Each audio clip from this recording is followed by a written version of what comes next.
شروع اللہ کا نام لے کر جو بڑا مہربان نہایت رحم والا ہے۔ وہ قادر مطلق جو ہر خامی سے پاک ہے، ایک رات اپنے بندے کو مسجد حرام یعنی خانہ کعبہ سے مسجد اقصی یعنی بیت المقدس تک، جس کے چاروں طرف ہم نے برکتیں رکھی ہیں، لے گیا تاکہ ہم اسے اپنی قدرت کی نشانیاں دکھائیں۔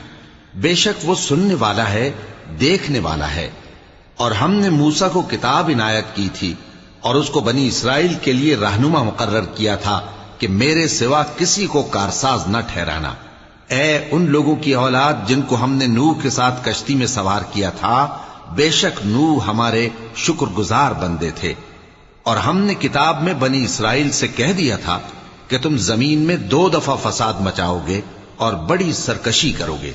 پس جب پہلے وعدے کا وقت آیا تو ہم نے اپنے سخت لڑائی لڑنے والے بندے تم پر مسلط کر دیے اور وہ شہروں کے اندر پھیل گئے۔